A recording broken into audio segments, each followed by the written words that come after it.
She was young, barely looked older than the seniors. Her soft voice, neat cardigan, and warm smile made her seem fragile, almost breakable. To the students hardened by hallway wars and social games, she was an easy target. Especially for a group of boys who called themselves the Kings. Derek, the leader of the Kings, sat slouched in the back of Ms. Carter's first period English class, arms crossed, chewing gum loud enough to make it clear he didn't care. His crew Ryan, Marcus, and Trade grinned beside him, eyes narrowed like wolves sizing up their prey. "She's a joke," Derek whispered, smirking as Ms. Carter wrote her name on the board in perfect cursive. "Bet she cries before lunch." But Ms. Carter didn't cry. She smiled. Even when Derek interrupted her lesson with fake yawns and loud sighs. Even when Marcus dropped his pencil for the 10th time, forcing her to pause mid-sentence. Even when Ryan mimicked her voice in a high-pitched tone that made the class laugh. She smiled through it all. But it wasn't weakness. It was patience. The rumors about Ms. Carter spread fast. "She's clueless. She's too soft. She's gonna quit by Friday." By Wednesday, Derek decided it was time to push further. The cafeteria was loud, the usual chaos of lunch period, when Ms. Carter walked in carrying a tray. Most teachers avoided the lunchroom, they hid in the faculty lounge, away from the noise. But Ms. Carter sat quietly at an empty table, eating her sandwich.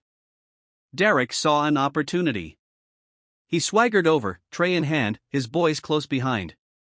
With the eyes of half the cafeteria on him, he put on his show. "Hey, Miss Carter," he said, voice dripping with fake sweetness.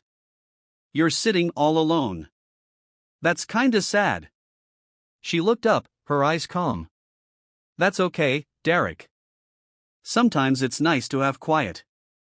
Derek smirked, dropping into the seat across from her without asking. His friends flanked her on both sides. "You know, you shouldn't eat alone. People might think you don't have any friends." The boys laughed. Miss Carter's lips twitched, not in fear, but something else. Something they couldn't read.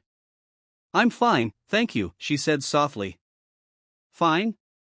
Derek chuckled, leaning closer. "Nah. See, teachers don't sit in here unless they're trying too hard. You're new, so let me help you out. We run things here. You stay out of our way, we'll stay out of yours." Miss Carter put her sandwich down carefully. Her eyes locked onto Derek's, steady as a stone in a river. "And if I don't?" she asked, her voice still soft. Derek laughed, loud enough for the cafeteria to hear. "Then we'll make sure you regret it." That night, Miss Carter stayed late in her classroom, grading papers under the pale yellow light. Her phone buzzed. A message from her old martial arts coach.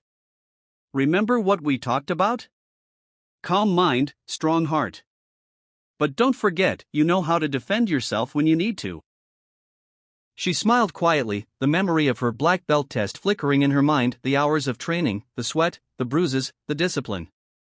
She hadn't told anyone at Jefferson High about her martial arts background. She didn't think she'd need to. But maybe it was time to remind herself who she really was. The next day, things escalated. Derek and his crew cornered her in the gym after school. The gym was empty except for the janitor in the far corner who pretended not to notice. "Look who stayed late," Derek taunted, bouncing a basketball off the wall. "Trying to get better at teaching, Miss Softy?" His friends laughed, circling her like vultures. Miss Carter set her bag down slowly. "I'd appreciate it if you didn't block the door," she said quietly. "Oh yeah?